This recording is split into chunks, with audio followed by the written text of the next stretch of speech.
Hello, I'm Dr. Subbareddy, Head of Critical Care, and I take care of the Neurocritical Care at Apollo Hospital, Jubilee Hills. I'll be talking about, in general, the Neurocritical Care update and what is happening in our country, how the Neurocritical Care progressed over a period of years. So the Neurocritical Care is finding its way to develop as an important subspecialty in India. So many hospitals, they realized the importance of neurocritical care and they are starting separate neurocritical care units in their hospitals. So most of the big hospitals, they will have multidisciplinary intensive care unit, and they will have surgical intensive care unit, and a lot of hospitals have cardiac critical care. But now many hospitals are trying to develop dedicated neurocritical care unit, because managing these neuro emergencies is a different ballgame. You need very, very close neuro monitoring. And then we have now people who are trained in neurocritical care. We have fellowships in India, and then we have fellowships in other countries about the neurocritical care. And in some places, it is a combination of neurocritical care and the neuro anesthesia fellowship. Otherwise, some people after general critical care, they're doing neurocritical care fellowship. So when you are working in a neurocritical care unit as a registrar, or when you are when you are doing fellowship in neurocritical care, these are the books generally we read for the neurocritical care. So there are different books. We'll go through that. Sorry. And then we have a lot of conferences happen across the country, and a lot of workshops happen across the country to develop the skills of neurocritical care. So what is neurocritical care? How it is different from general critical care? Neurocritical care is the intensive care management of patients with the life-threatening neurological and neurosurgical illnesses such as massive stroke, bleeding in and around the brain, like subarachnoid hemorrhage, intracerebral hemorrhage, subdural hemorrhage, intraventricular hemorrhage, and brain tumors, brain trauma, status epilepticus, and nerve and muscle diseases, and like myasthenia gravis, Guillain-Barré syndrome, and spinal cord disorders, and spinal cord injuries, and cardiopulmonary complications of brain injury.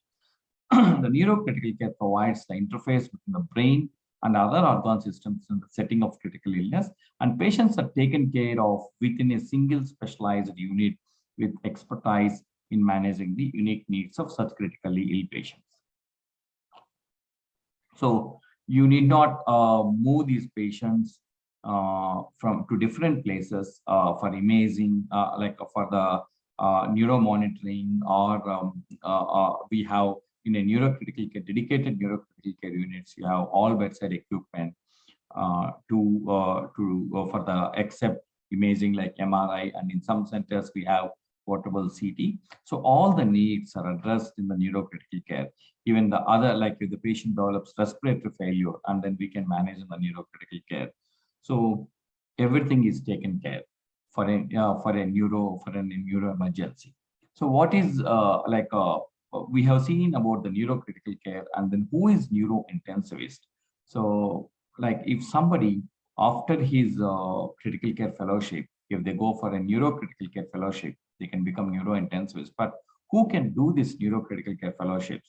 So basically the neuro intensivists are physicians who have undergone additional subspecialty training to care for the unique needs of the patients with acute brain and spinal cord disorders. Neuro-intensivist assumes primary care role for his or her patients in ICU, coordinating the neurological, neurosurgical, and critical care needs of the patient. Along with treating acute brain and spinal cord injuries, the neuro-intensivists also manage medical complications of neurological and neurosurgical illnesses such as acute respiratory failure, shock, sepsis, arrhythmias, and renal failure. The neurointensivists are able to provide complete care for the patients by integrating and balancing the management of both brain and the body. The neurointensivist may perform a wide range of bedside procedures such as general critical care procedures like arterial cannulation, central venous cannulation, endotracheal intubations, and then the regular ICU ultrasound. And other than this, they are good in intracranial pressure monitoring. They are good in transcranial Doppler monitoring, and they are good in EEG monitoring, and they are good in neuro monitoring and evoked potentials they can monitor in the ICU. And then we have with the ultrasound, we can like non-invasive way of ICP monitoring, optic nerve sheath diameter. So all these skills they acquire, and they become the neuro intensivists, are basically the leaders of the multidisciplinary neurocritical care team in any neuro intensive care unit. So who can do this fellowship? A neurologist can do, a neurosurgical doctor can do the neurocritical care fellowship. In some units, the neurosurgeons are managing, neurosurgeon is the head of the neuro ICU. In some centers, neurologist is the head of neuro ICU. In US, many places, the neurologists, they take rotation, and then they get trained in the neurocritical care, and then they manage the neuro ICU. And in some places, after internal medicine, they do neurocritical care fellowship, and then they manage neuro ICU, and then the anesthesiologist, and then the emergency medicine doctors. In some centers, even the pulmonologist, after the neurocritical care fellowship, they're managing the neuro ICU in our country. So how the neurocritical care started in India? The neurocritical care in India started in the early 1960s and was introduced in the city of Mumbai. The Indian Society of Critical Care Medicine, that is ISCCM, was formed in 1993. The Neurological Society of India, that is NSI, was founded by eminent neurosurgeons and neurologists in 1951. The Indian Academy of Neurology by the neurologists started in 1992. And presently, where the neurocritical care is standing. Globally, the neurocritical care is a very well established field in the medicine. In India, this discipline is still not very developed other than major cities. All metros, we have the neurocritical care units, but not in all cities. The high incidence of head trauma, stroke, advances in neurosurgical techniques clearly warrant the need for the neurocritical care units. So we see a lot of head trauma patients, stroke patients. So these patients require a dedicated stroke unit or a neurocritical care unit. The morbidity and mortality associated with head trauma and stroke will certainly reduce if the state-of-the-art neurocritical care centers are established across the country. So like mortality and more than mortality, the morbidity will reduce if you have a good neurocritical care unit. In India, the government plays a very small role in neurocritical care, because a lot of government hospitals, we don't have a good dedicated neurocritical care. But all the public sector hospitals, some public sector hospitals, we have good neurocritical care units. So there are a large number of neurocritical care centers across the country, but most of these neurocritical care centers are present. There are like many neurocritical care patients are treated in the general intensive care units, but with wide disparity in distribution of the neurosurgical ICUs, the neurosurgeons in various parts of the country, there's a lot of disparity. And now actually in a lot of private hospitals, we have good neurocritical care units. So where will you get this neurocritical care fellowship? First, we look into the foreign universities offering the neurocritical care fellowship. The neurocritical care fellowship at the Mount Sinai Hospital in the United States is a 2-year fellowship, and this is accredited to the United Council of Neurological Subspecialties. Then the John Hopkins Fellowship in Neurocritical Care. The Neurocritical Care Fellowship program at the John Hopkins pioneered the training of fellows in 1980s and continues to be the leading program in this subspecialty training. And Mass General Hospital, again, this is a 2-year fellowship. And then we have a pediatric neurocritical care fellowship in CNMC. And then the neurocritical care fellowship program, the Cleveland Clinic, is one of the most comprehensive and long-running fellowships in the nation, in the United Nations, with 20-plus-year history of training the neuro intensivists. The Emory University School of Medicine, again, they offer a good neurocritical care fellowships, and most of these neurocritical care fellowships are mainly in New York, North Carolina, and Chicago area in US, Florida, and in some places like some fellowships in Los Angeles, San Diego, and Washington, D.C., Seattle. These are some fellowships in the US. So what about India? Are we training people in neurocritical care? So thanks to the national board, the DNB, they started a super specialty, a subspecialty DNB in neuro anesthesia and neurocritical care. So like we have these, this is a 3-year program, and then we have in very few hospitals, and ours is one of the first hospitals in South India to get this DNB neurocritical care and neuro anesthesia. That is Apollo Hospital, Hyderabad. Apollo New Delhi has, Medanta has, Paras Hospital, Gurgaon, PD Hinduja Hospital in Mumbai, Koklabin in Mumbai, Global Health City in Chennai, and the Institute of Neurosciences in Calcutta. And even the MCA offers a 3 years DM degree. All India Institute of Medical Sciences, they have 3 years DM degree. Sri Chitra Tirunal Institute of Medical Sciences and Technology, National Institute of Mental Health and Neurosciences, NIMHANS, and PGI Chandigarh and JIPMER as DM Neuro Anesthesia, Neurocritical Care fellowships. And then other than this, we have postdoctoral certificate course, that is 1-year program in Sri Chitra Tirunal, and then we have in NIMHANS 1-year postdoctoral fellowship, and then we have again in NIMS and like in AIMS and NIMHANS, we have 1-year fellowship. And then there is a ISNAC postdoctoral fellowship. So that ISNAC postdoctoral fellowship is available in Apollo Hospitals, Bangalore, and then we have Max Specialty Hospitals.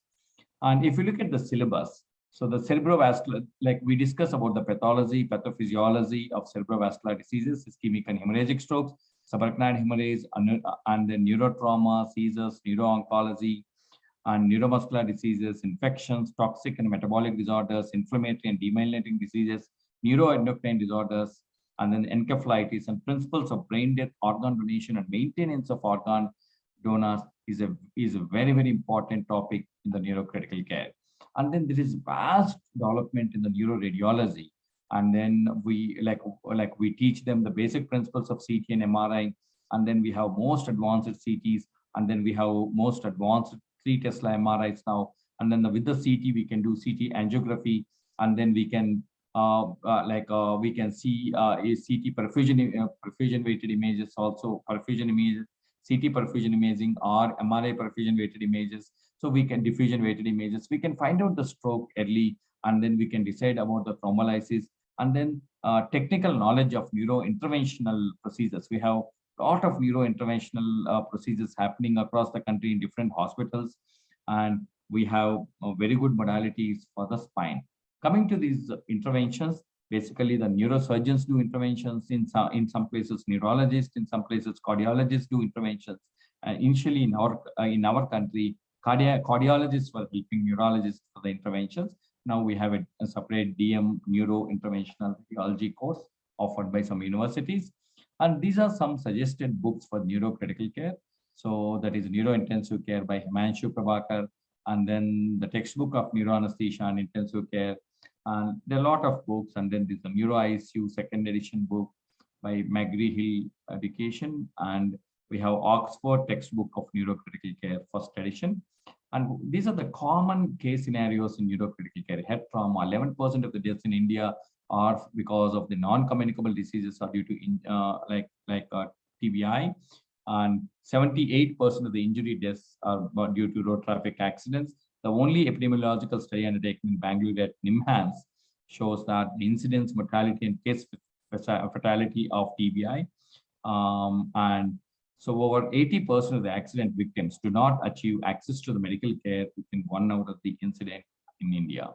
Coming to stroke, there are 8 stroke registries based on various states of India with stroke surveillance based on WHO STEPS guidelines. The ICMR initiated several strategies to integrate the registries and develop a common population-based stroke registry for the country. The proportion of stroke patients reaching hospital within 3 hours in India is only 15%. And those who receive thrombolysis is very low because of lack of effective emergency services in rural areas, financial constraints, lack of infrastructure, lack of knowledge about stroke thrombolysis among the medical professionals. So coming to ICH, There's a lot of development about the ICH, and because of the good neurocritical care units, there is decrease in mortality and morbidity. And we know the attached trial, we know the BP limits, how much BP we have to maintain, and what to do when to give these how to treat this coagulopathy in intracerebral hemorrhage, and is there any role for surgery, a role for decompression. All that we discussed in this conference. And then there are stroke units. There are multidisciplinary team leading the stroke units, and then very few in India, but predominantly in private sector. According to one study, 67.2% patients with first ever stroke were managed in a healthcare facility, and remaining 32% patients were cared at home or nursing homes. And coming to subarachnoid hemorrhage, the incidence is more in Kashmiri population, according to one study. And the SAH, we see a lot of patients with subarachnoid hemorrhage in neuro-intensive care units, and because of the neuro interventions, because of coiling, because of the clipping, and and because of the good care in the neurocritical care, even the outcomes of the subarachnoid hemorrhage patients is very good. Intracranial pressure monitoring. Even 10 years back, CMC Vellore started monitoring intracranial pressures without dedicated ICP monitors by using indigenous methods. But now we have good ICP monitors, modern fiber optic devices, and only 26% units have continuous EEG monitoring, suspected status epilepticus in our country, and very few centers regularly doing transcranial Dopplers. Ours is one of the centers we do regular transcranial Doppler in our ICU. So COVID again changed, has a lot of impact on the global health, and then even on neurocritical care. So the neurocritical care involves the time-sensitive interventions with rapid work and prompt management to improve the outcomes. But COVID-19 did not stop us. We used rapid tests, and then we went ahead, we triaged the patients, and then we did even the neuro interventions during COVID time. We did not stop any emergency surgery or any neuro intervention for stroke patients during COVID-19 time also. So these slides explain how we manage subarachnoid hemorrhage, traumatic brain injury, stroke during COVID time. And then the most important thing is multimodal neuro monitoring. In most of the hospitals now, in good dedicated neurocritical care units, we have multimodal neuro monitoring, transcranial Doppler. We have one complete session on transcranial Doppler, and then we have EEG monitoring. We have non-invasive way of neuro monitoring. We have optic nerve sheath diameter. We have cerebral microdialysis catheters in few neurocritical care units in India. And this neurocritical care completely changed because of the multimodal neuro monitoring. Then there is a lot of development in neuro rehabilitation. So robotics entered into neuro rehabilitation. So we have a lot of robotic equipment, so helping in the neuro rehabilitations right from the neurocritical care. We start mobilizing these patients very early in the neurocritical care units by using different robotic equipments, cycle ergometers in the neuro intensive care unit. And once we do after tracheostomy, after weaning off these patients, so we send them to either tracheostomy units or to the rehab units. In the rehab, because of these exoskeleton, that is robotic equipment, even we can make the patient, paraplegic patient, we can make them walk with the help of exoskeleton. And then we have robotic tilt tables, and then we have patient hoisters to lift the patients. There's a lot of change in the rehabilitation, that is the neuro rehabilitation, and a lot of the many hospitals have comprehensive neuro rehabilitation program. And it is not enough if you have a good neurocritical care. If it is supported by the neuro rehabilitation program, like in our hospital, we have a dedicated neuro rehabilitation program, and then we shift all our patients to neuro rehab. From there, we can discharge the patients early. So that's why our outcomes are good. We mobilize the patients very early in the intensive care units, and we can discharge them faster from the hospitals. If you look at our average length of stay for a stroke patient in our hospital, it is only 4 days. and then more on all these patients will come out of stroke clinical pathway. Being a JCA accredited hospital, we have a JCA accredited stroke clinical pathway, and then we monitor the timelines, and and the stroke team, them like we take care of the patient right from admission till the discharge, and we move them to the rehabilitation hospitals. And thank you so much.